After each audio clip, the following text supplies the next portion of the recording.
नमस्कार, जनहित में आप सभी का स्वागत है। मैं हूं आपके साथ ऋषि शुक्ला। जनहित में आज हम बात करेंगे बीमार स्वास्थ्य सेवाएं। उत्तर प्रदेश में लचर स्वास्थ्य सेवाओं को दुरुस्त करने के लिए मुख्यमंत्री योगी आदित्यनाथ व डिप्टी सीएम ब्रजेश पाठक कितने भी निर्देश दें पर अधिकारियों के कान पर जू भी नहीं रेंगती है। जौनपुर में ऐसा ही एक मामला सामने आया जहां एम्बुलेंस की देरी ने मरीज की जान ले ली। परिजन मरीज को ठेला गाड़ी पर अस्पताल लेकर पहुंचे पर उसकी मौत हो गई। ऐसा एक मामला लखनऊ के केजीएमयू के सामने आया। देखिए खास रिपोर्ट।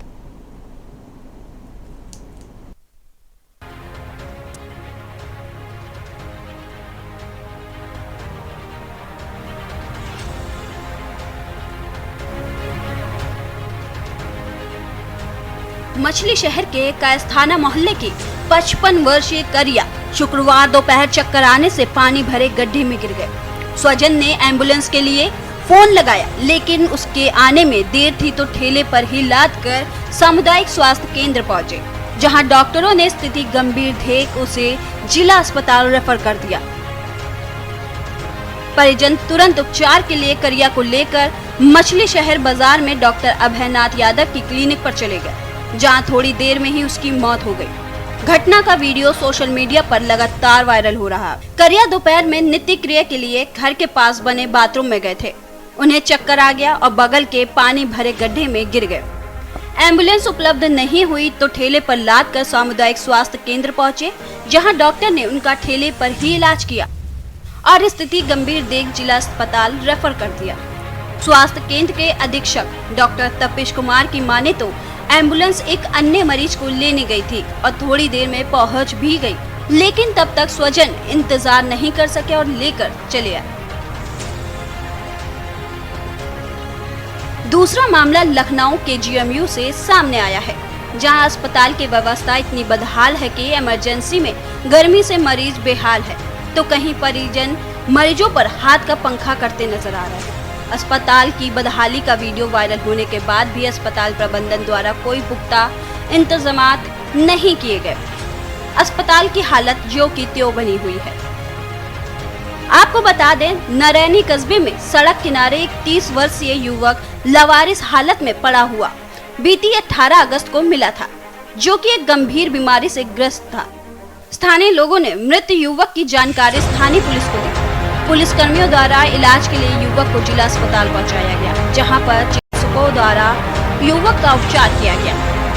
इलाज के दौरान 19 अगस्त को युवक की मौत हो गई। डॉक्टरों द्वारा मृतक के शव को जिला अस्पताल के मोर्चरी में रखवा दिया गया और पुलिस को सूचना दे दी गई। शहर कोतवाली पुलिस को सूचना जरूर दी गई, लेकिन पुलिस ने इस मामले का संज्ञान नहीं लिया। शव मोर्चरी में ही बिना फ्रीजर पंचायतनामा भरने के लिए रखा रहा। कई दिनों तक शव ऐसे ही मोर्चरी में रखा रहा और शव की दुर्गति होती रही।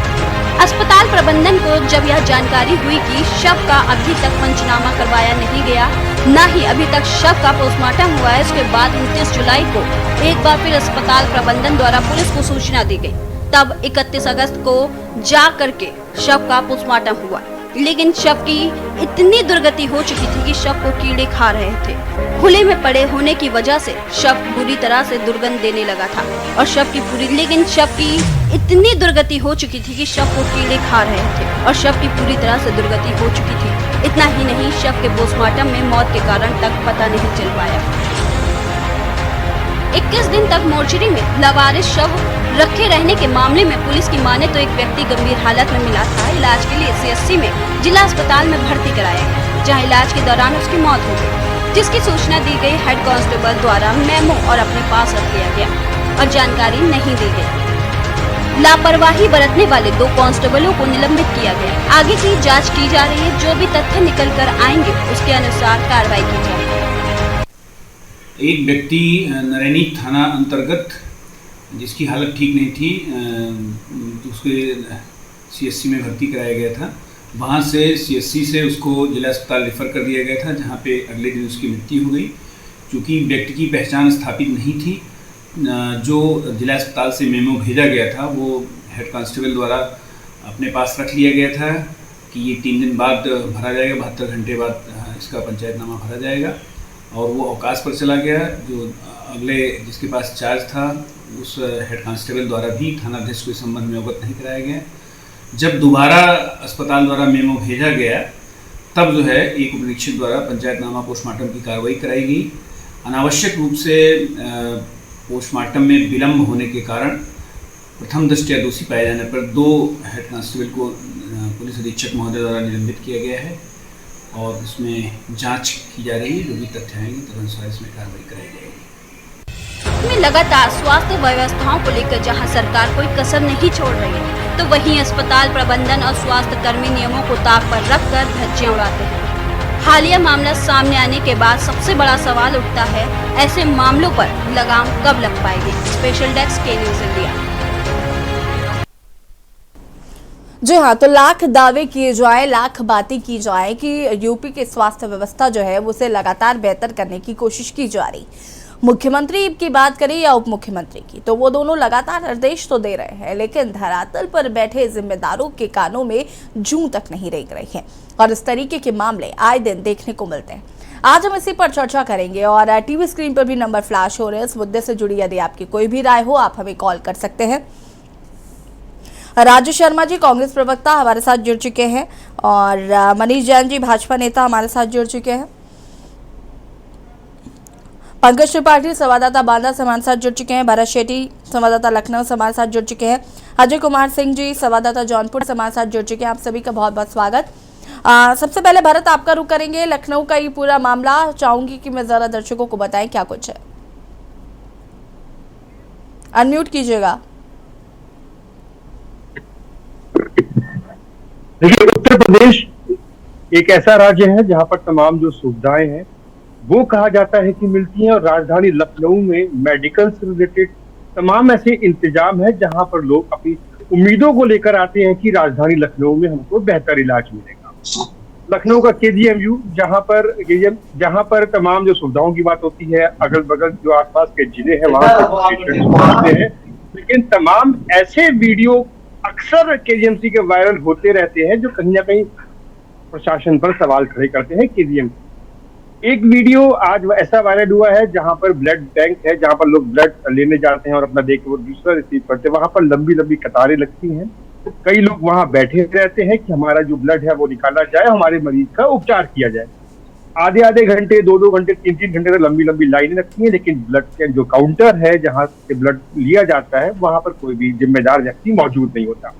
एक वीडियो जो बनाया गया है, ये परिजनों ने वीडियो बनाया है कि क्या ऐसी ही स्वास्थ्य व्यवस्था है उत्तर प्रदेश राजधानी लखनऊ की, उत्तर प्रदेश की। यहाँ पर मुख्यमंत्री योगी आदित्यनाथ प्रयास करते हैं कि कहीं ना कहीं सुविधाओं को, स्वास्थ्य सुविधाओं को बेहतर किया जाए और ऐसे मामले सामने न आए। लेकिन केजीएमसी की बात करें तो वहां पर ऐसे जो वीडियोस हैं अक्सर वायरल होते रहते हैं, लेकिन जो केजीएमयू का जो कह सकते हैं कि प्रशासन है वो आंखें मूंद कर बैठा रहता है। क्या उनको मुख्यमंत्री योगी आदित्यनाथ का, क्या डिप्टी सीएम ब्रजेश पाठक का कोई खौफ नहीं है? जैसे गाड़ी चल रही है वैसे चलाना चाहते हैं कि उसमें सुधार स्वयं नहीं लाना चाह रहे हैं, तो बहुत बड़ी बात है। और एक वीडियो ऐसा सामने आया है जो हॉस्पिटल के इमरजेंसी के अंदर पंखे तक नहीं चल रहे हैं, जैसा कि वीडियो में दिखाया गया है। हाथ वाले पंखों को लेकर किया जा रहा है, जो पेशेंट्स हैं उनके परिजन, पेशेंट्स को प्रॉब्लम क्रिएट ना हो, गर्मी ना लगे, तमाम सुविधाएं जो है अपने आप से देने का प्रयास कर रहे हैं। लेकिन उत्तर प्रदेश की राजधानी लखनऊ और केजीएमसी जो बहुत बड़ा हॉस्पिटल है जिसके ऊपर जिम्मेदारी है तमाम जो अगल बगल जिलों से उत्तर प्रदेश की राजधानी, ये तमाम जो ऐसे मामले आते हैं लोग उम्मीद लेकर जाते हैं कि वहां पे हमको प्रॉपर ट्रीटमेंट मिलेगा। लेकिन कहीं ना कहीं इस तरीके का ट्रीटमेंट क्या योगी आदित्यनाथ मुख्यमंत्री जो उत्तर प्रदेश के हैं, डिप्टी सीएम ब्रजेश पाठक के, क्या उन काम से खुश होंगे कि किस तरीके से डॉक्टर का प्रशासन लापरवाही है? क्या उनको खौफ नहीं है योगी आदित्यनाथ का, ब्रजेश पाठक जी का? क्योंकि लगातार वो प्रयास कर रहे हैं सुविधाओं को बेहतर किया जाए, लेकिन केजरीवाल का जो प्रशासन है वो अक्सर ऐसे वीडियो वायरल होने के बाद बयान तो जरूर देता है लेकिन सुधार के नाम पे कागजों में हो रहा है, लेकिन रियलिटी कुछ और ही बयान कर रही है हॉस्पिटल। जी वापस आएंगे भारत आपके पास। पंकज त्रिपाठी संवाददाता बांदा से साथ जुड़े हुए हैं। पंकज, बांदा की बात करें तो क्या कुछ ये पूरा मामला है? जी, मैं आपको बता दूं कि ये पूरा मामला नारायणी थाना अंतर्गत का है, जहां 12 दिन पहले एक अज्ञात व्यक्ति का या अज्ञात युवक का शव वहां पर मिला था और मिलने के बाद वो गंभीर बीमारियों से पीड़ित था। तो उसको राहगीरों की मदद से उसको नारायणी सीएचसी पहुंचाया गया। हालत ज्यादा बिगड़ने पर उसको राहगीरों ने फिर इसके बाद पुलिस को सूचना दी। सूचना देने के बाद पुलिस ने उसको जिला अस्पताल भेजा। यहाँ इलाज के दौरान उस युवक की मौत हो जाती है और मौत होने के बाद क्योंकि युवक की पहचान नहीं हो पाती तो उसका 72 घंटे के लिए, कम से कम 72 घंटे के लिए उसका पंचनामा नहीं हुआ। उस बॉडी को मर्चरी, जिला अस्पताल के मर्चरी में रखवा दिया जाता है। जिस हेड कांस्टेबल की ड्यूटी लगी थी वो कांस्टेबल किसी छुट्टी पे चला जाता है और छुट्टी पे जाने के बाद वो मर्चरी में ही दिन बिना एसी, बिना फ्रिज के बॉडी रखी रहती है। बॉडी की इस तरह की दुर्घटना हो जाती है कि उसका अगर पोस्टमार्टम 12 दिन बाद लगा लीजिए उसकी स्थिति क्या होगी। ऐसे में जब पुलिस जिला अस्पताल प्रबंधन के द्वारा पुलिस को सूचना दी गई, 29 तारीख को जब सूचना दी गई तो कहीं जाकर पुलिस प्रशासन जागा। पुलिस प्रशासन की इस तरह की घोर लापरवाही से 12 दिन तक एक युवक का अंदाजा लगाइए कि जब उसका पोस्टमार्टम हो जाएगा तो क्या उसके पोस्टमार्टम में किन कारणों के तहत उसकी मृत्यु हुई वो कि नहीं आना होगा। जी ठीक है, वापस आएंगे। अजय कुमार हमारे साथ संवाददाता जौनपुर से जुड़े हुए हैं। अजय कुमार जी, जौनपुर की बात करें तो यहाँ का क्या कुछ ये पूरा मामला है?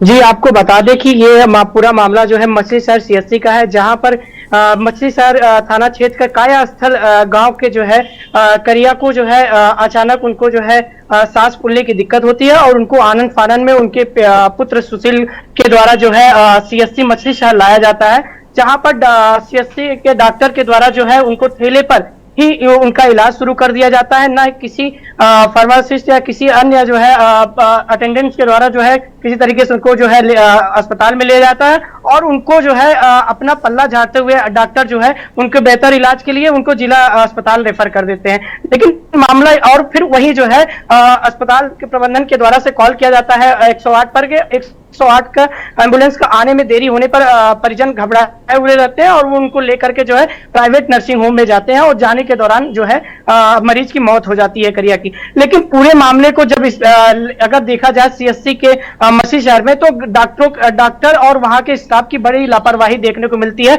अगर उनको सही इलाज के लिए उनको भर्ती करके तरीके से करते और उनको वापस जिला अस्पताल के लिए अगर भेजते तो शायद उनकी जान बच सकती थी। वहीं जब हमने वहां के स्थानीय विधायक रागिनी सोनकर जो सपा की विधायक है, फ्रंट नेता है, उनसे जब हमने बात किया तो उनका साफ कहना था कि पूरे मामले में जो है हमने वहां के डॉक्टरों की कमी, सीएससी की एक बड़ी आबादी, मछली शहर जो 5 से 6 लाख की आबादी का जो है कस्बा है और वहां पर जो है पूरा मछली शहर के लोग वहां पे इलाज के लिए आते हैं, लेकिन डॉक्टरों की कमी से जो है और वहां पे पैरामेडिकल स्टाफ हो तमाम लोगों की के लिए हमने जो है लेटर जो है मुख्यमंत्री जी को, उप मुख्यमंत्री जी को लिखा है, लेकिन उस पर किसी प्रकार का जवाब नहीं आता है। आए दिन उन्होंने ये भी कहा कि आए दिन हार्ट अटैक से लोगों की मौत होती है और वहां पे ईसीजी की व्यवस्था की जाने के लिए मैंने लेटर लिखा, लेकिन इन सब चीजों पर जो है उनका किसी प्रकार से जो है स्वास्थ्य विभाग की तरफ से जो है कोई जवाब नहीं आया। अगर हम बात करें जो है यहाँ के मुख्य चिकित्सा अधिकारी और यहाँ के जो है चिकित्सा विभाग के लोगों की, तो ये जितना उदासीनता का जो है परिचय देते हैं। हमने वहां पे मुख्य चिकित्सा अधिकारी को कॉल किया कि पूरे प्रकरण के में क्या मामला है, किस प्रकार से जो है इस पे क्या जांच हो रही, तो उन्होंने पहले तो फोन नहीं उठाया, फिर उन्होंने अपना मोबाइल स्विच ऑफ कर लेती हैं। फिर हमने डिप्टी सीएमओ को फोन किया, डिप्टी सीएमओ ने अभी तक किसी प्रकार का पूरे प्रकरण पे कोई भी वर्जन देने को तैयार नहीं है। ये इस प्रकार ये लगता है कि जहां पर जनपद में जो है ब्रजेश पाठक लगातार जो है जनपद स्तरीय जो है औचक निरीक्षण करते हैं, क्या सीएमओ, डिप्टी सीएमओ इन लोगों को ब्रजेश पाठक उप मुख्यमंत्री का डर नहीं है, या वो जो है अपनी इनकी निरंकुशता जो इनकी उदासीनता है, ये कहीं ना कहीं ये दर्शाता है कि हम नहीं सुधरेंगे चाहे जो हो जाए। तो ये एक तरीके से बड़ी लापरवाही जो है देखने को मिली है। जी चलिए, अवधेश यादव समाजवादी पार्टी के प्रवक्ता हैं, वो भी हमारे साथ जुड़ चुके हैं। बहुत बहुत स्वागत है आपका। लेकिन उससे पहले मनीष जैन जी, आपका रुख करूंगी मैं। अगर बात करें तो देखिए अलग अलग जिलों में क्या कुछ समस्याएं हैं वो हमारे संवाददाता बता ही रहे हैं, लेकिन पूरे यूपी की अगर हम बात करें तो अलग अलग जिलों में इस तरीके की समस्याएं देखने को मिल रही। कहीं एम्बुलेंस नहीं मिलता तो कहीं पर डॉक्टर फर्जी रेफर कर देते हैं कहीं और किसी हॉस्पिटल में, जिसकी वजह से मरीज की मौत हो जाती है, या फिर ऑपरेशन गलत कर देते हैं, या फिर अगर ऑपरेशन करते हैं तो ठीक तरीके से नहीं करते। इस तरीके के मामले आए दिन देखने को मिलते हैं। डिप्टी सीएम जब लगातार इसकी मॉनिटरिंग कर रहे हैं, वो लगातार इन सबको ध्यान दे रहे हैं, निरीक्षण भी कर रहे हैं, उसके बावजूद इस तरीके की घटनाएं कैसे हो रही? मनीष जी।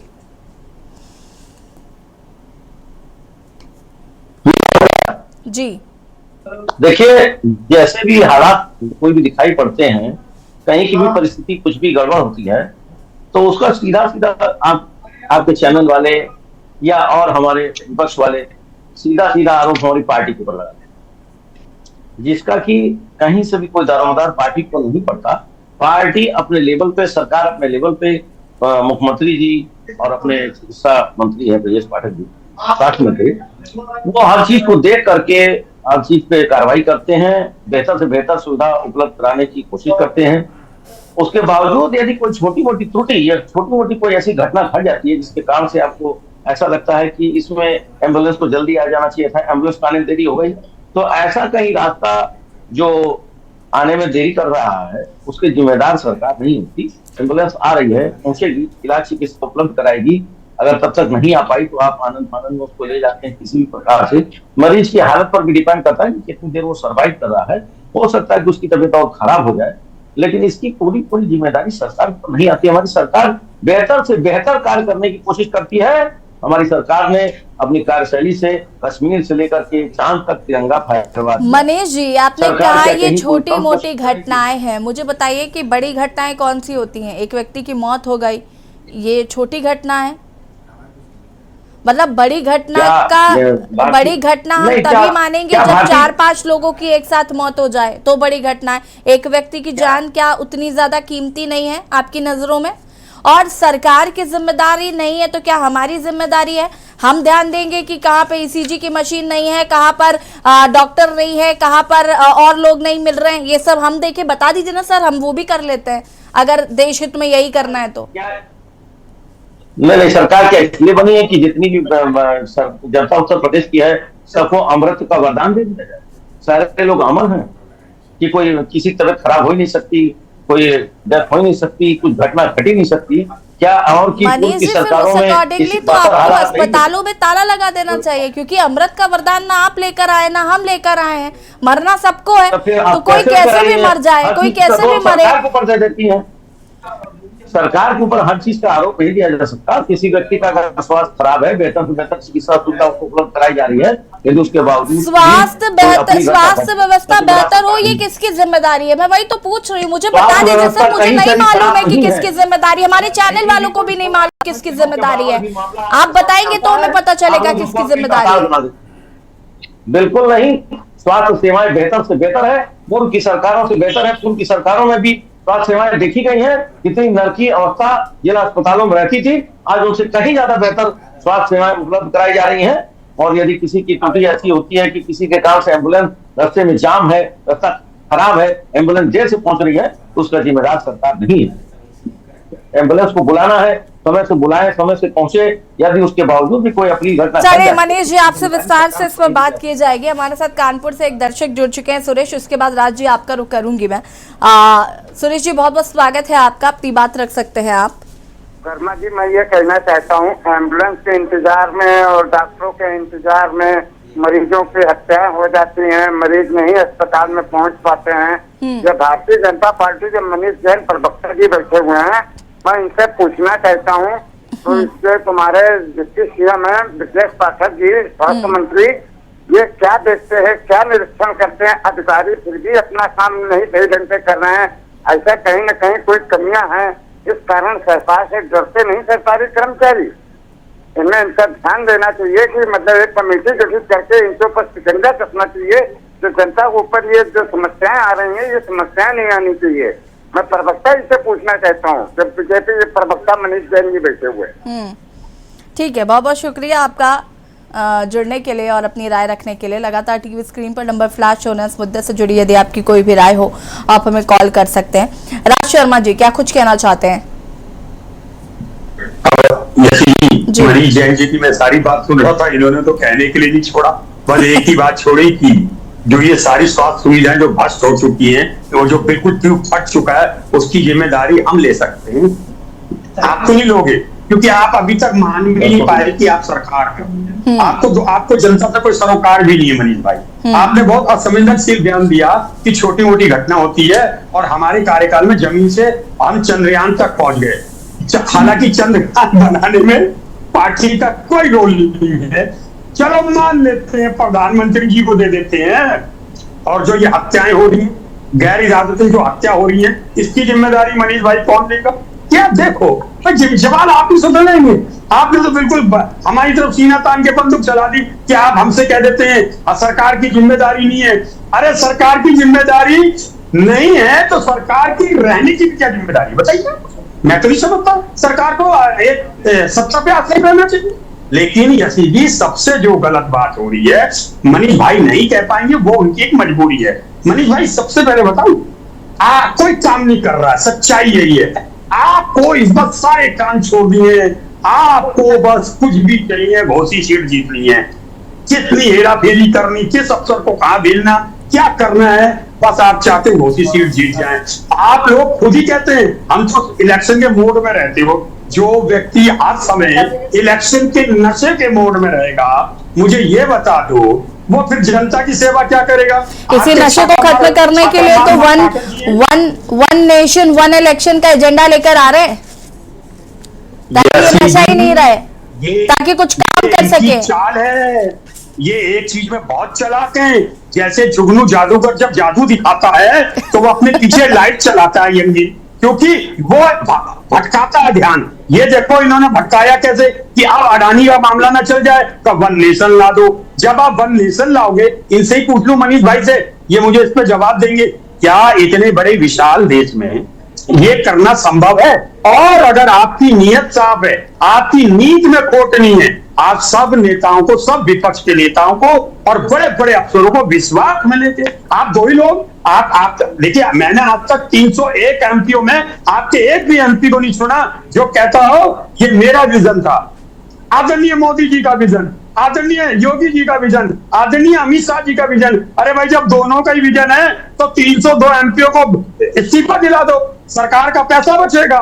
फिर दूसरी बात, मैं आप लोग एक और बात मनीष भाई, मैं एक और बात कहूंगा, हर समय लड़ाई का नहीं होता मोड, आप देख रहा होता है। लेकिन जो आप कह रहे थे, आप बताइए 15 दिन में लाश सड़ गई। मेरी भी एक उम्र है, मैंने नहीं ऐसा देखा कि लाश सड़ जाए और किसी को पता ही नहीं चल रहा है। आप बताइए केजीएमसी में, केजीएमसी नाम है एक भाई, क्यों जो नाम वाली संस्थाएं उनको खत्म कर रहे हो? ऐसा ये षड्यंत्र देश और प्रदेश के संग मनीष भाई मत करो। आने वाली संतानें आपकी होंगी, मेरी होंगी, देश की होंगी, ये माफ नहीं करेगी कि आप जैसे। राजी, मैं वापस आऊंगी आपके पास, उसके बाद अवधेश जी आपका रुख करते हैं। सभी हमारे साथ बने रहिए, चर्चा को आगे बढ़ाएंगे। और जनहित में आज हम बात कर रहे हैं बीमार स्वास्थ्य व्यवस्थाओं की, और चर्चा इसी पर कर रहे हैं। मेहमान लगातार हमारे साथ बने हुए हैं। अवधेश जी का रुख कर लेते हैं। अवधेश जी क्या कुछ कहना चाहते हैं? ये जो पूरा मामला अलग अलग जिलों से निकलकर सामने आया है, मनीष जी जैन जी ने तो बहुत अच्छी बात कह दी कि यहाँ कोई अमृत खाकर तो आया नहीं है, और अगर किसी की जान चली जाती है तो क्या दिक्कत है? हम सरकार को हर बात के लिए दोषी नहीं ठहरा सकते ना, हमारी भी तो कुछ जिम्मेदारी है, हम भी तो कुछ काम कर लें। देखिए यशी जी, ये भारतीय जनता पार्टी के लोगों का बयान हमेशा गैर जिम्मेदाराना होता है। घटना किसी सरकार के लिए कोई छोटी नहीं, कोई बड़ी घटना, कौन सी किस घटना को लोग बड़ी मानते हैं? आज स्वास्थ्य विभाग खुद में बीमार है, इनके मंत्री जी का नाम ही छापामार मंत्री पड़ गया है, और इस समय तो बेचारे वो मऊ में बैठ करके बाय इलेक्शन जितवा रहे हैं। 15 दिन से उनको सरकार और अस्पताल की कोई चिंता नहीं है। देखिए ये लोग सिर्फ किसी बात को, मुद्दे को मोड़ना जानते हैं, समस्या का समाधान नहीं जानते। जैसे मैं बता दूं एक उदाहरण आपको, गोरखपुर में बच्चे इंसेफ्लाइटिस से मरते थे, आज मीडिया के प्रवेश को वंचित करके वहां, और मीडिया में न्यूज न जारी करके उन्होंने बीमारी को खत्म कर दिया। मैं तो कहता हूँ आज एक बार डीआरडी मेडिकल कॉलेज में मीडिया को घुसने दीजिए, जाने दीजिए खाली, तो आपको सच्चाई सामने, वहां की कुव्यवस्था की सच्चाई सामने आ जाए। तो भारतीय जनता पार्टी की सरकार समस्या का समाधान नहीं करना जानती, सिर्फ गुमराह करना जानती है। और हम लोग तो कई बार आपके चैनल पर डिबेट किए स्वास्थ्य विभाग को लेकर के। आप बताइए कहीं इनके कान पे कोई जू रेंग रही है? अब बताइए, उनके प्रवक्ता ये कह दे रहे छोटी मोटी घटना हो रही है। अरे भाई छोटी मोटी घटना क्या मतलब? इंसान के जान की यही कीमत है? इसलिए यशी जी, भारतीय जनता पार्टी की सरकार से कोई इंसाफ की उम्मीद नहीं है, चूंकि ये भरमा करके, लोगों को गुमराह करके अपना चुनाव जीतना सीख लिया इन लोगों ने, और जनता के दुख दर्द से इनका कोई लेना देना नहीं। ठीक है भरत, अगर हम बात करें केजीएमयू की, क्या उसके बाद उस पर किसी तरीके का कोई एक्शन लिया गया है? क्या इस पर कोई बातचीत की गई? देखिए, जब ये इस तरह के वीडियो वायरल होते हैं तो काफी समय बाद जब मीडिया की सुर्खियां बन जाते हैं, उसके बाद उनका बयान भी आता है। अभी इस मामले पर कोई बयान नहीं आया है, लेकिन हाँ, जल्द ही उम्मीद है कि किस तरीके की अपनी बात को रखेगा केजीएमयू। अब केजीएमयू प्रशासन की क्या कहेगा, क्योंकि वीडियो वायरल हो चुका है, उनको जवाब देना मजबूरी है उनकी, क्योंकि जवाब नहीं देंगे मीडिया इसका लगातार दिखाती रहेगी। तो ये पहला मामला केजीएमयू का नहीं है, इससे पहले भी तमाम जो मामले हैं केजीएमयू के हैं, या फिर सिस्टम न मिलना, जो एक युवक अपनी फादर को गोद में उठा के ले जा रहा है, ऐसे कई मामले केजीएमयू के सामने आते रहते हैं। लेकिन कहीं ना कहीं सुधार की अगर बात करें, सुधार देखने को नहीं मिल रहा है। प्रशासन जितना भी सख्त हो जाए, स्वास्थ्य विभाग की जिम्मेदारी बनती है, जैसे कि अभी मनीष जैन जी ने बताया कि सरकार की जिम्मेदारी नहीं। देखिए, जिम्मेदारी बिल्कुल सरकार की बनती है, क्योंकि सरकार के अंदर ही जब काम हो रहा है, सरकारी स्वास्थ्य विभाग को देख रही है। तमाम ऐसी जो दिक्कतें आती है, विपक्ष भी सरकार को ही घेरता है, तो स्वास्थ्य विभाग को नहीं कहता विपक्ष के भी। अब स्वास्थ्य विभाग ने ऐसा किया, वो सरकार को करेगा कि किस तरीके से कैसे कार्य किया जा रहा है। ये बयान उनका मेरे लिहाज से बिल्कुल गलत है, लेकिन जिस तरीके से स्वास्थ्य विभाग को बेहतर करने के लिए मुख्यमंत्री खुद प्रयास कर रहे हैं, डिप्टी सीएम खुद प्रयास कर रहे हैं, आखिर क्यों जो जिम्मेदार अधिकारी हैं वो क्यों नहीं सुधार करना चाह रहे हैं? क्या आपस में सरकार की और स्वास्थ्य विभाग की क्या कुछ मिसअंडरस्टैंडिंग है? क्या कुछ बन नहीं पा रही है?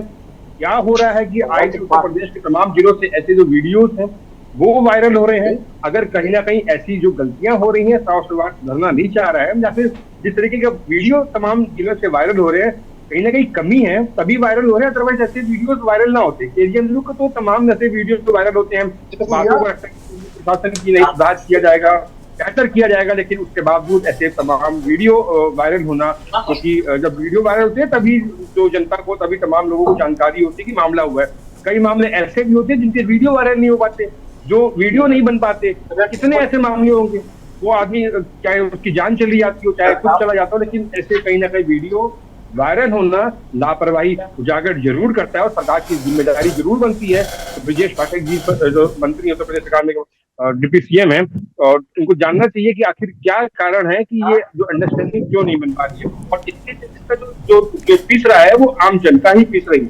ठीक है भरत, मैं वापस आऊंगी आपके पास, और बहुत बहुत शुक्रिया आपका तमाम जानकारी देने के लिए। और इसी बीच हमारे साथ एक दर्शक है गिरीश शुक्ला, कानपुर से जुड़ चुके हैं। गिरीश जी, आपका बहुत बहुत स्वागत, अपनी राय रख सकते हैं आप। मैं ये कहना चाहता हूँ कि इंफ्रास्ट्रक्चर बनाने में कमीशन मिलता है, और भर्ती और ट्रांसफर पोस्टिंग में कमीशन मिलता है, तो वो काम सब अच्छे ढंग से हो जाते हैं।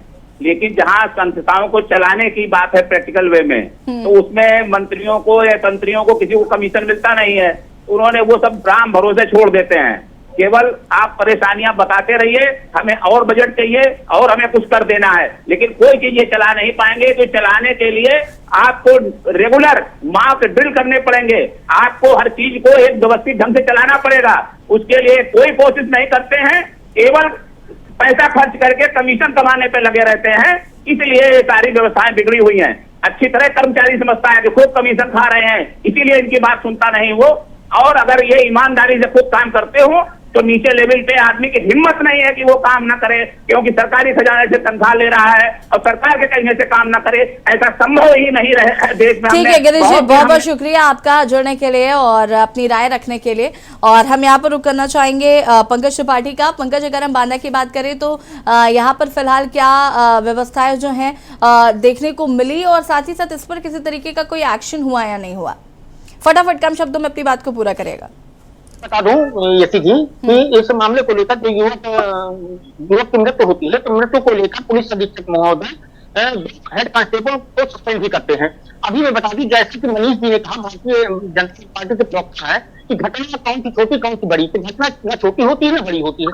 अभी मैं फिलहाल एक चीज दिखा दूं यशी जी, अभी एक पीड़ित परिवार अनशन स्थल पर बैठा है, और जिस पीड़ित परिवार के पीड़िता के पति को गोली मारी गई थी 20 दिन पहले, वो उनकी गिरफ्तारी नहीं हुई अभी तक। 300 का मामला दर्ज है। अब देख लीजिए, मैं पूरा अच्छे से लिए खड़ा हूँ। जो मनीष जी कह रहे थे कि छोटी मोटी घटनाएं होती रही हैं, और अभी तक अभियुक्तों को गिरफ्तार नहीं किया गया, और 3 दिन से पीड़ित परिवार अनशन स्थल पर बैठा है। तो अभी तक न पुलिस के आला अधिकारी वहां पे पहुंचे, न उन अपराधियों को अभी तक गिरफ्तार किया गया। तो मनीष जी आप ये बता दीजिए, आपके लिए हमेशा सच की खबर दिखाता है, जमीनी स्तर की खबर दिखाता है, इस पे लेखनी लिखने के बाद जमीनी स्तर पर जब खबर आपको देखिए तो आपको समझ में आएगा कि न्यूज कभी भी गलत खबर को दिखाता ही नहीं है। यही मैं बता दूं कि बांग्लादेश में चाहे आप पुलिस व्यवस्था की बात कर लें, चाहे आप स्वास्थ्य व्यवस्था की बात कर लें, चाहे आप किसी विभाग की बात कर ले, तो यहाँ पे ये इतनी बड़ी हो चुकी है कि यहाँ खुलेआम भ्रष्टाचार किया जाता है, खुलेआम घूस मांगी जाती है यहाँ पब्लिक से। और इस तरह पीड़ित परेशान है, इस तरह जनता परेशान है कि आए दिन एक दर्जन आए दिन पुलिस अधीक्षक कार्यालय के बाहर खड़े रहते हैं न्याय की आग को लेकर। उनको कह दिया जाता है तो अपने थाना क्षेत्र के अंतर्गत जाइए, वहाँ पुलिस किसी तरह काम करना नहीं चाहती, गाली गलौज देकर ऊपर से भगा देती है। तो मनीष जी बता दें कि जमीन हम खर्च की दिखा रहे हैं तो गलत कहाँ है। चलिए पंकज जी बहुत बहुत शुक्रिया आपका। और हमारे साथ अजय जुड़ चुके हैं। अजय, जौनपुर की बात करें तो यहाँ पर जो कमियां खामियां है, क्या उनको लेकर किसी तरीके की कोई कार्रवाई की जा रही? ये आपको बता दें कि हमने जब मुख्य चिकित्सा अधिकारी से बात की, फोन पे बात करने की कोशिश किया तो उन्होंने फोन नहीं उठाया।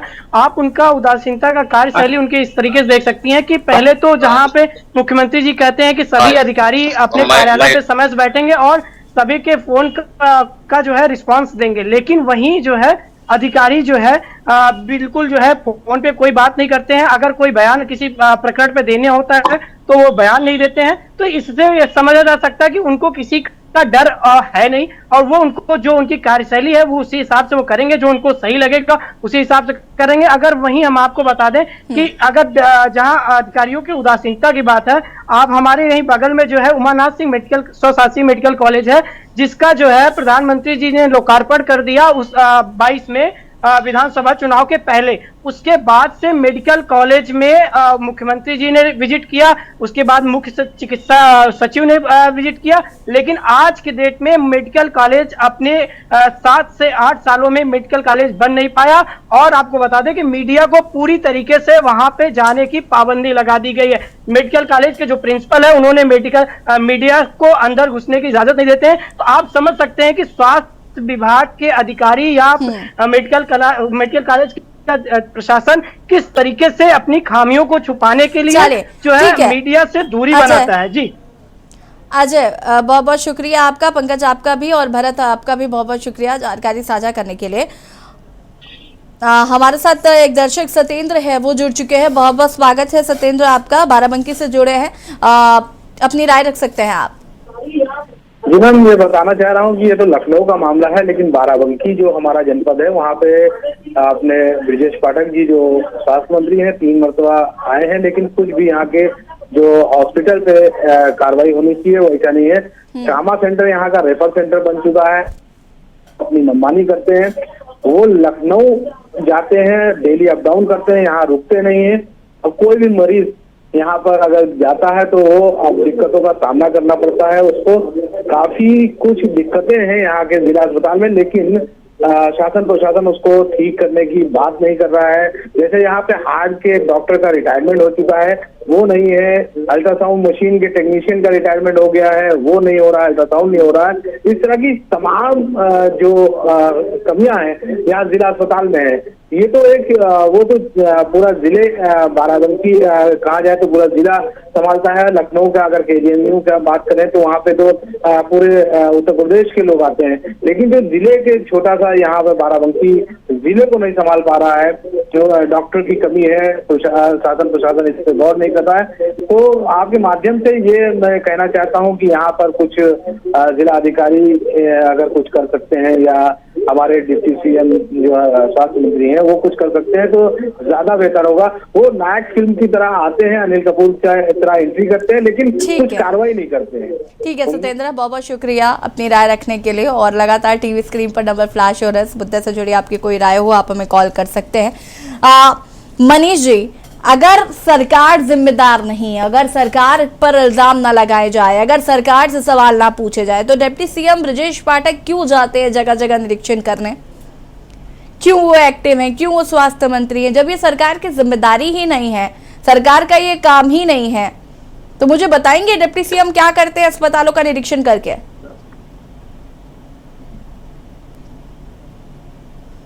मनीष जी सुन पा रहे हैं आप? हाँ, आपकी आवाज आ रही, बताएं। सरकार की अगर जिम्मेदारी नहीं है तो डिप्टी सीएम ब्रजेश पाठक क्यों जाते हैं निरीक्षण करने? क्यों जगह जगह पर वो निर्देश देते हैं? जब उनकी कोई जिम्मेदारी नहीं है तो क्यों इतनी मेहनत कर रहे हैं? काहे कर रहे हैं मेहनत? स्वास्थ्य मंत्री बनकर क्यों घूम रहे हैं? अपनी जिम्मेदारी का पूरी तरह अच्छे से निर्वहन कर रही है। माननीय ब्रजेश पाठक जी हर अस्पताल का निरीक्षण करके वहां पे सुविधा उपलब्ध कराते हैं, चिकित्सीय सुविधा अच्छी से। मनीष जी, इन अस्पतालों का भी जरा निरीक्षण करवा दीजिए ना, जहाँ की घटनाएं बता रहे। लखनऊ तो ज्यादा दूर है भी नहीं, उनके घर तो अगल बगल में ही होगा केजीएमयू के, वहीं भिजवा दीजिए जी, कुछ तो मदद हो जाए वहां के लोगों की। जहां जहां चिकित्सीय सुविधा बेहतर कराने की आवश्यकता पड़ती है वहां निरीक्षण करके वो चिकित्सा सुविधा बेहतर से बेहतर उपलब्ध कराते हैं। यहाँ सवाल इस बात का, विपक्ष के लोग कुछ भी बोले, वो अच्छी तरह जानते हैं कि आज से 2017 के पहले उत्तर प्रदेश में चिकित्सा सुविधा कैसी थी, प्रशासन सुविधा कैसी थी। आमतौर पे लूट, डकैती, बलात्कार, हत्या अपनी मात्राओं में ये आज की कोरोना सुविधा कैसी हुआ करती थी, ये सब अच्छी तरह जानते हैं कि सरकार में बेहतर अनुशासन से कार्य कराया गया है, कितनी अच्छी प्रशासन सुविधा दी गई है, कितनी अच्छी पुलिस सुविधा उपलब्ध कराई गई, कितनी अच्छी चिकित्सा सुविधा उपलब्ध कराई गई। सरकार के अच्छे कार्य को भी निंदा करना ये कोई अच्छी बात नहीं होती है। सब लोग बेहतर से बेहतर जानते हैं कि पहले सरकारों में कैसे कार्य हुआ करते थे, अब की सरकार में कैसे कार्य हो रहे हैं, कितना अच्छा हमारी सरकार ने 2020 के कोरोना काल को जिसको पार कराया है, भारतीय जनता पार्टी की सरकार थी कि लोगों को इतनी बेहतर से बेहतर सुविधा उपलब्ध। मनीष जी, अभी आप कह रहे थे सरकार की जिम्मेदारी नहीं है, अब आप कह रहे हैं कि सरकार ने ये किया, सरकार ने वो किया। ऐसे कैसे आप दो नावों में पैर कैसे रख सकते हैं? या तो सरकार की जिम्मेदारी है या तो सरकार की जिम्मेदारी नहीं है, बीच का कुछ नहीं। हमारी सरकार बेहतर से बेहतर सुविधा, चिकित्सा सुविधा, स्वास्थ्य सुविधा, सुरक्षा सुविधा, हर चीज बेहतर से बेहतर उपलब्ध करा रही है। ये जो घटनाएं हमने आपको बताई, ये हमने तो बनाई नहीं है ना, हम ये घटनाओं के जिम्मेदार हैं। इन पर क्या कहना चाहेंगे? इतनी बेहतर स्वास्थ्य व्यवस्था है तो एम्बुलेंस क्यों नहीं पहुंच रही टाइम पे? स्वास्थ्य से संबंधित समस्या यदि आती है, उसको कोई तकलीफ है, वो सरकार को पत्र लिखता है, उसकी सुनवाई होती है। अभी बताया तो था हमारे संवाददाता ने कि वहाँ के विधायक ने पत्र लिखा, शायद सपा के ही विधायक है वो, उन्होंने पत्र लिखा और उसके बाद अभी तक वहां पर ईसीजी की मशीन जो है वो नहीं है, वहां पर तमाम अल्ट्रासाउंड की मशीन का भी कुछ इशू है, वो भी नहीं मिल पा रही है। तो पत्र लिखने का भी तो कोई फायदा नहीं है, कैसे कांटेक्ट किया जाए? नहीं, बिल्कुल फायदा है, हर चीज की सुनवाई होती है, हर चीज देखभाल होती है। हमारे मुख्यमंत्री जी प्रातः काल सवेरे 7 बजे जनता दरबार लगा कर 200 400 लोगों की जनता की फरियाद सुनते हैं, उनकी शिकायतें सुनते हैं, उनकी तकलीफ सुनते हैं। नीचे स्तर के लोग नहीं सुन रहे हैं, इसलिए मुख्यमंत्री जी को जनता दरबार लगाना पड़ रहा है। वहां पर सुनवाई ना हो तो पूरे यूपी में कहीं और सुनवाई नहीं है, चाहे वो प्रशासन हो, चाहे वो आपके स्वास्थ्य विभाग के अधिकारी हो। धरातल पर सच्चाई इतनी ही है। हमारे सरकार का एक एक आदमी, एक एक मंत्री, एक एक कार्यकर्ता हर तरह से जनता की सेवा में लगा हुआ है। इससे बेहतर लगा हुआ है। चलिए ठीक है, मैं वापस आती हूँ, मैं वापस आऊंगी अवधेश जी, इसके बाद मैं आपका रुख करूंगी। हमारे साथ उमेश जैन मेरठ से एक दर्शक जुड़ चुके हैं। उमेश जैन जी, बहुत बहुत स्वागत है, अपनी राय रख सकते हैं आप। नमस्ते मैडम जी नमस्कार। हाँ, मैं ये कहना चाहता कि उत्तर प्रदेश में प्रशासन बिल्कुल तरह से फेल है। यहाँ पर कोई भी काम बिना पैसे के या अप्रोच के नहीं होता है।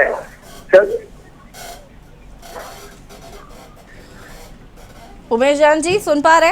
हाँ, मैं ये कहना चाह रहा था कि उत्तर प्रदेश में प्रशासन और शासन पूरी तरह से फेल है। यहाँ पर बिना पैसे और अप्रोच के कोई काम नहीं होता है। आदमी चक्कर काट के थक जाता है पर उसकी कोई सुनने वाला नहीं है और कोई अपने आप कोई ऊपर से मॉनिटरिंग भी नहीं होती है, जिसकी वजह से कोई काम नहीं हो रहा है। चलिए, बहुत बहुत शुक्रिया आपका कॉल करने के लिए। और अवधेश जी, क्या कुछ कहना चाहते हैं? पुरानी सरकारों पर ठीकरा फोड़ दिया है मनीष जैन जी ने। अनम्यूट कीजिएगा। हमारी सरकार में बिल्कुल है ही नहीं कि मनीष जी की सारी बयान जो है गैर जिम्मेदाराना है। जब ये बताइए कि इनके मंत्री का कोई भी अधिकारी नोटिस नहीं लेने को तैयार है, तो ये बेचारे चैनल पर बैठ के चाहे कुछ भी बोले, इनको तो अपनी बढ़ाई के सिवा कुछ और सूझेगा नहीं। सवाल है कि जब मंत्री, कैबिनेट मंत्री जब ये दौरा कर रहे हैं और रोज नए नए दिशा निर्देश जारी कर रहे हैं, उसका कोई रिजल्ट नहीं है। अभी आपके एक प्रवक्ता ने बताया ना कि ये अस्पतालों में पत्रकारों को प्रवेश वर्जित करके बीमारियां रोक रहे हैं, बीमारी का इलाज करके नहीं रोक रहे। ये लोग सरकारी अस्पतालों में, मेडिकल कॉलेजों में पत्रकारों को और चैनल वालों को घुसने नहीं देते हैं और बना बनाए आंकड़ा पेश करके सारी बीमारियां खत्म कर देते हैं। हालत इतनी खराब है स्वास्थ्य विभाग की कि आप लोग तो खैर अब इसको एक समस्या बना करके हमेशा इस चैनल पर बहस करते रहते हैं, बाकी किसी चैनल पर तो मैं देख रहा हूँ इस समस्या के प्रति कोई गंभीरता कोई लेता भी नहीं है। इसलिए इन लोगों को सच में अगर जनता के प्रति जिम्मेदार होना है तो गंभीर होना पड़ेगा, बचकाना टाइप के बयान बंद करना पड़ेगा और जनता को रिजल्ट दिखाना पड़ेगा। एक एक आदमी का इस हिंदुस्तान, इस प्रदेश के जान कीमती है। अगर कोई भी हमारे घर का, किसी के घर का, देखिए जब कोई अपने किसी परिवार के सदस्य को खोता है ना तो उसका दर्द उसको महसूस होता है। तो भारतीय जनता पार्टी के लोगों से इसका कोई दर्द नहीं है। ये सिर्फ जब कोई जनता की समस्या आएगी तो मामले को दूसरी तरफ मोड़ करके और पूरे मामले को गुमराह करने का काम करते हैं। इसलिए असी जी, भारतीय जनता पार्टी की सरकार से स्वास्थ्य विभाग में कोई अधिक सुधार कर पाएंगे, हम लोगों को कोई उम्मीद नहीं बची है। बिल्कुल। राज जी, मैं सिर्फ इतना कहना चाहता हूं मनीष भाई, आज तो कम से कम एक लज्जा आनी चाहिए थी आपको। आज तो आपको दिल की अंतःकरण की बात सुननी थी और कहना चाहिए था कि हाँ, कि भारतीय जनता पार्टी की सरकार में लचर सुविधा स्वास्थ्य के लिए हर चीज की है। मैं फिर डंके की चोट पे कह सकता हूं कि मनीष भाई, आप लोग उगाही के सिवाय कोई धंधा नहीं है, सिर्फ आप लोग उगाही पे लगे हुए हो और आप अच्छे इंसान हो। बस मुझे आज दुख इतना पहुंचा मनीष भाई कि आप अंतःकरण की बात सुनते, आत्मा की बात सुनते हो। कहते देखिए, जीवन में ये जीवन एक बार मिला है, जो आप अब तक रखो जहां पे बचाव हो। आपने की छोटी मोटी हरकत है, अरे आदमी मर गया। आपको पता हो कि अभी भी लखनऊ में एक घटना घटी है कि रिक्शे वाले ने एक विदेशी को छेड़ दिया। ये है आप लोगों की सरकार का सब खत्म। बस आप लोगों को क्या चाहिए? पैसा।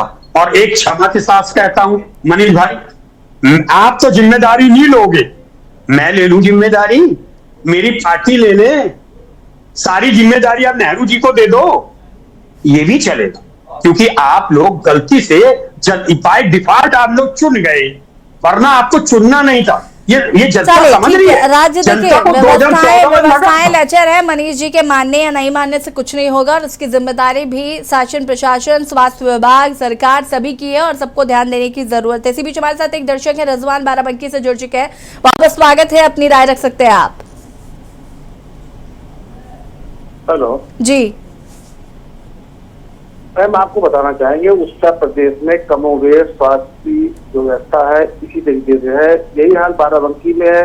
यहाँ का जो ट्रामा सेंटर है या ओपीडी है, ये सिर्फ जो भ्रष्टाचार में लिप्त हो चुका है। यहाँ पर महंगी महंगी दवाएं ओपीडी में लिखी जाती हैं और उनके एजेंट डॉक्टरों के साथ बैठे रहते हैं। तो डॉक्टर जो मरीज आता है, जो गरीब तबका है, वो सिविल हॉस्पिटल में इस उम्मीद से आता है कि सरकारी जो योजना है, जो सरकारी दवाएं हैं उनको मिलेगी, मगर उनके पर्चे पर अगर आप कभी भी यहाँ का सर्वे कर सकती हैं, उनके पर्चे पर आपको बाहर की 500, 600, 700, 800 रुपए तक की दवाई। ठीक है रजवान जी, बहुत बहुत शुक्रिया। मनीष जी, सुन रहे हैं आप, लोगों की ये समस्याएं हैं कि सरकारी अस्पताल में भी वहाँ अस्पताल से दवाई नहीं मिलती, अगल बगल से लिखी जाती। कारण कर दिया जाएगा मैडम, केवल इस पर विपक्ष में बौखलाहट, इसलिए वन नेशन वन इलेक्शन सुनते ही बौखलाहट मच गई है। मुझे यही समझ आ रही है, इलेक्शन में भ्रष्टाचार होता है। सरकार आपकी भारतीय जनता पार्टी ने जो इतना बड़ा मुद्दा जिम्मेदारी ले रही है आपकी ना, वन इलेक्शन का जिम्मेदारी नहीं लेना चाहते ना, क्या गया है, बीमारी फैल गई है विपक्ष में। अब क्या होगा? ये कहां से पर्चे लिख के आ जाते हैं? भ्रष्टाचार चल पाएगा? आप लोग एक ही जगह बैठ के एक ही स्क्रिप्ट लिख लेते हो। मनीष भाई गलत मत बोलिए, आप अच्छे व्यक्ति, समझदार व्यक्ति हो भाई। अरे आप लोग आप सारे प्रवक्ता एक जगह स्क्रिप्ट लिखते हो, वो ही बोल देना। आज समझ, अरे कैसी बात है मनीष भाई, जितना भी आदमी की लाश चढ़ गई, अरे आदमी की लाश चढ़ गई, आप जरा कुछ हुआ ही नहीं। चलिए, हम उम्मीद करते हैं कि स्वास्थ्य व्यवस्थाएं जो है वो बेहतर होंगी। रुकिए जरा, हम उम्मीद करते हैं। खैर, आप सभी का बहुत बहुत शुक्रिया चर्चा में शामिल होने के लिए। और जनहित में आज हम बात कर रहे हैं बीमार स्वास्थ्य व्यवस्थाएं जिस तरीके से देखने को मिल रही हैं, और कहीं ना कहीं डिप्टी सीएम भी लगातार इसको लेकर निरीक्षण कर रहे हैं, लेकिन उसके बावजूद भी स्वास्थ्य विभाग के अधिकारी इस ओर ध्यान नहीं दे रहे हैं और लोगों को परेशानियों का सामना करना पड़ रहा है। जनहित में फिलहाल इतना ही। देखते रहिए के न्यूज़ एरिया। नमस्कार।